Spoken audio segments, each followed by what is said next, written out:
Samajwadi party के बाहुबली विधायक रमाकांत यादव की मुश्किलें बढ़ती नजर आ रही हैं। जिलाधिकारी रविंद्र कुमार के आदेश पर प्रशासन ने आजमगढ़ के फूलपुर पवई विधानसभा क्षेत्र से विधायक की 23 करोड़ 42 लाख 81 हजार रुपए की संपत्ति जब्त कर ली है। सपा विधायक जहरीली शराब कांड मामले में पिछले 3 साल से फतेहगढ़ जेल में बंद है। कहा जा रहा है कि सपा विधायक ने अवैध कमाई से करोड़ों की संपत्ति बना ली थी। 2022 में जहरीली शराब पीने से 7 लोगों की मौत हो गई थी। विधायक रमाकांत यादव की फूलपुर कोतवाली क्षेत्र के बहसी अशरफुर गांव में खरीदारी हुई जमीन को कुर्क किया गया है। इनमें एक मुर्गी फार्म बना हुआ है और एक शेष जमीन पर कृषि होती है। ये कार्रवाई तहसीलदार और ग्रामीण एचपी चिराग जैन के नेतृत्व में भारी पुलिस बल और राजस्व टीम की मौजूदगी में की गई। तुर्की से पहले इलाके में ढोल नगाड़े बजवाकर मुनादी भी कराई गई।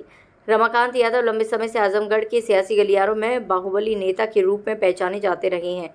उन पर 21 फरवरी 2022 को अहरौला के माहौल में हुए जहरीली शराब कांड का गंभीर आरोप है। इस घटना में 7 से अधिक लोगों की मौत हो गई थी। जांच में पता चला है कि ये शराब उनके भांजे के ठेके से बिकी थी। इसके बाद तत्कालीन एसपी अनुराग आर्य और डीएम अमृत त्रिपाठी ने 13 आरोपियों पर गैंगस्टर एक्ट और 12 पर रासुका के तहत कार्रवाई की थी। देखिए, आज जनपद आजमगढ़ में जिलाधिकारी आजमगढ़ के दिनांक 11/6/2025 के आदेश के तहत जनपद के जो माफिया हिस्ट्री सीटर संख्या 30/30A IS गैंग 133 के गैंग लीडर रमाकांत यादव के द्वारा अपराध से अर्जित संपत्ति का आज कुर्की की कार्रवाई की गई है। आपको जानकारी के लिए बता दें, 21/2/2022 को जनपद में एक बड़ी अपने शराब पीने की वजह से एक बड़ी दुर्घटना हुई थी, जिसमें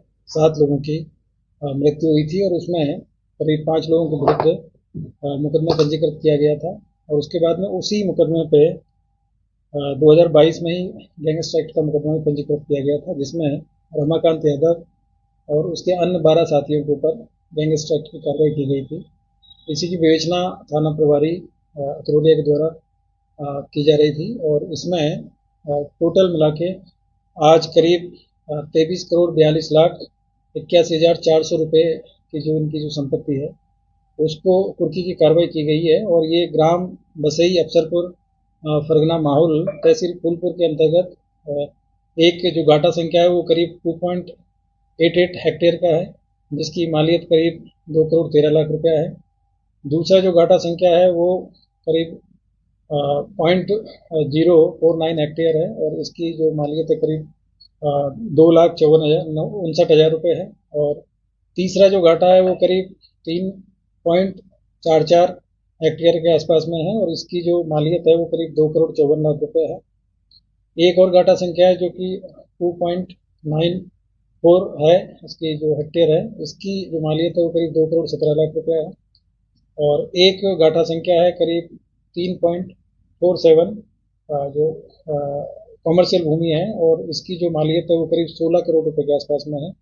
और एक जो घाटा संख्या है वो 0.38 हेक्टेयर है और इसकी जो मालियत है वो करीब 20,61,000 रुपये है। तो इस तरीके से टोटल मिला के 23 करोड़ 42 लाख और 81,400 रुपये की जो संपत्ति है उसको जिलाधिकारी आजमगढ़ के आदेश के तहत उसको आज कुर्की की कार्रवाई की गई है। और आपकी जानकारी के लिए बता दें कि ये जो माफिया है इनको प्रदेश स्तर के माफिया भी चिन्हित किया गया है और IS गैंग के मेंबर और लीडर है और इनके ऊपर करीब जो आपराधिक मुकदमे हैं उसकी लंबी फहरिस्त है। इनके पास में करीब 58 से ज़्यादा इनके ऊपर मुकदमे हैं और 1977 तक इनके पास में बहुत ही कम संपत्ति थी और उसके बाद में इन्होंने जो आपराधिक जो गतिविधियाँ हैं उनसे बड़ी मात्रा में संपत्ति अर्जित की है।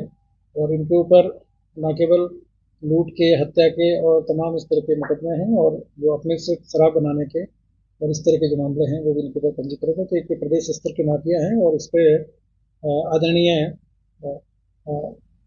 DGP महोदय, आदरणीय ADG LO महोदय और ADG जॉन महोदय और DIG महोदय के निर्देश के क्रम में और माननीय मुख्यमंत्री जी के द्वारा जो माफियाओं के विरुद्ध जो कार्रवाई की जा रही है उसके तहत ये कार्रवाई की गई है। और जो जनपद आजमगढ़ है यहाँ की जो कानून व्यवस्था है उसको सुदृढ़ करने के लिए और इस तरह के जो माफिया राज जो यहाँ पे पहले चलता था, इस तरह के लोग हैं उनको खिलाफ ये कार्रवाई की गई है, जिससे कि प्रदेश में और जिले में जो कानून व्यवस्था है उसकी स्थिति को अक्षुण्ण बनाए रखा जा सके, और आम आदमी है उसको अपनी मेहनत की कमाई से जो चीज़ें करते हैं और मेहनत से सारी चीज़ें आगे करने के लिए, प्रेरित करने के लिए इस तरह की जो कार्रवाई है, इस तरह की जो जो बहुत ही विख्यात ये यहाँ पर रहे हैं और इनका जो टेरर था उसकी वजह से तमाम लोग यहाँ इनसे परेशान थे, तो इनके खिलाफ कार्रवाई की गई। वर्तमान में जो ये माफिया हैं ये फतेहगढ़ जेल में भी मौजूद है।